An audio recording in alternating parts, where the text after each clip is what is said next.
Yo, hello everyone, it's Emre here, and today's video is going to be pretty fast. I'm pretty much going to be telling you what you actually need to know from the new dev stream of the first Descendant and what the devs kind of showed.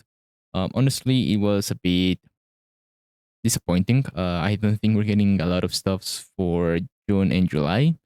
Everything's being pushed back for Season 3 and even further. So, with that being said, let's get straight into the video. Okay, so for the first things that they showed, it was the new external component augmentation core, which is just like literally cores for your external components, as you can see on the screen. They said that they're gonna be focusing on the defensive stats for the components, so you can add more HP and probably like defense, maybe max MP. I don't know, they didn't show it, but probably just HP or defense. This means that we will now have a lot of HP for season 3, I guess, if you see it in that way. So yeah, I mean, it's pretty simple. We're gonna be given, like more things to grind. Meanwhile, we get ready for season 3. Also, the other thing that they showed is the multi-hit cord. If you know, like if you've been around the community, they ask for feedback on how to add the multi-hit core for the weapons, and they say that they're not gonna change like any of these slots or anything. They're just gonna add a new core entirely. As you can see on the screen, it's gonna be like red and blue, and it's just gonna have the multi-hit options for the weapons. Okay, so for the next 3 changes that they're gonna make, they're gonna add a new Ice Maiden challenge difficulty, which is like Void Erosion Purge challenge. It's gonna include a new leaderboard, and it's only gonna include a one-time reward when you first clear it. They didn't say, I don't remember if they said what it was, the reward, but it's just gonna be once, and yeah, it's gonna be like harder to heal, but it's just that a new difficulty for Ice Maiden. They're also gonna add the new option that is its name is Show Unique Attachments, which works for Serena's wings, Karen's like metal jawline, Javer's too. You can remove those now on the skin selection or customization, I guess. And the other thing that they're gonna make is for the Void Abyss battles.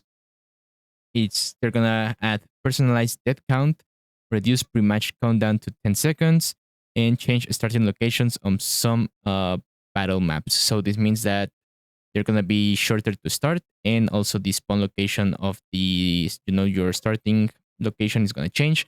We're gonna have to see which ones are changed. They didn't mention any, so we're gonna have to see.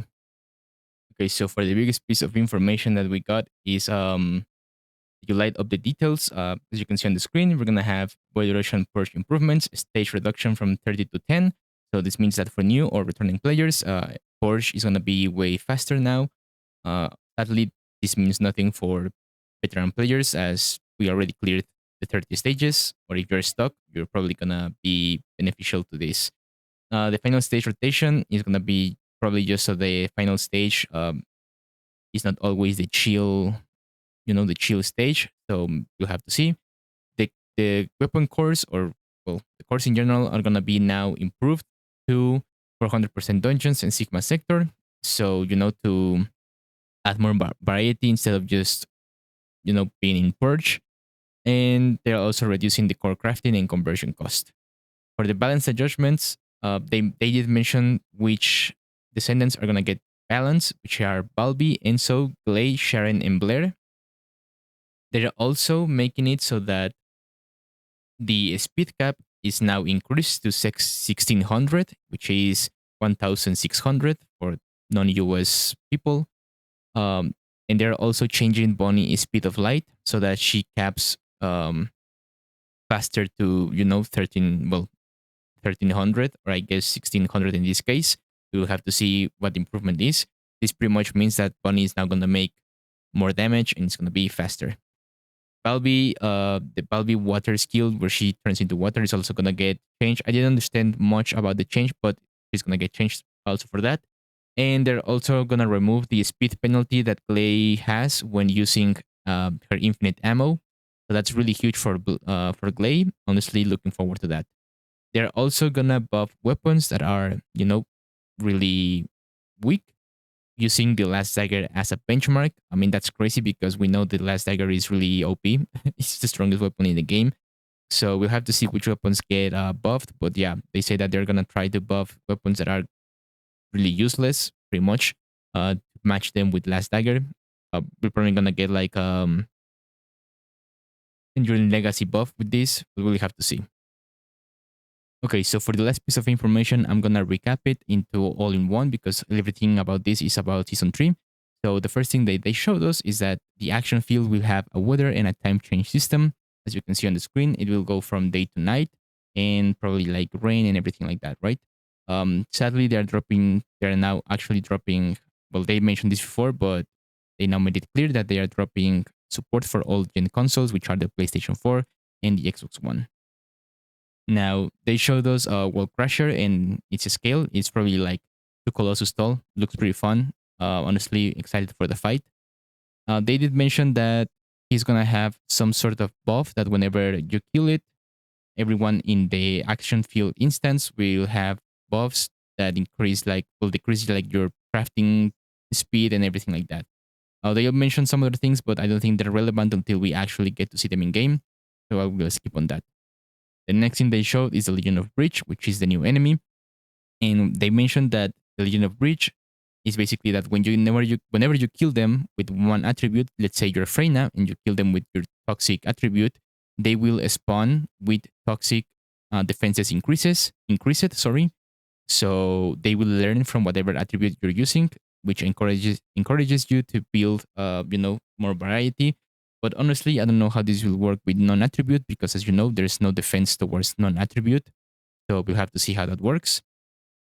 And for the last thing is that the season 3 content roadmap. As you know, everything got delayed. Well, season 3 got delayed, but from the look of the roadmap, it looks like everything got pushed back too, like at least a month. So we're getting season 3 on August 7th. We're gonna be getting Ultimate Luna on September 4th and the melee combat on October 1st. They're pretty much mentioned that they're gonna be doing monthly updates. So we have to, at least not wait 6 months for the next update. And they also mentioned that whenever you log in, everyone's gonna receive your hover bike as soon as you log in on season 3. Now, thank you for watching. This is all for the video, and honestly, it was a bit disappointing. We're not gonna have any sort of content added um for June and July. Sorry for the cut. We're not gonna have like any other content for June and July other than like some summer theme pool in Albion and the skins. I will leave the skins at the end of the video for the showcase, but they're not like super detailed yet. They just show us a really big image. So yeah, thank you guys for watching. Honestly, I was expecting a bit more. And I'll see you guys on the next one. Peace.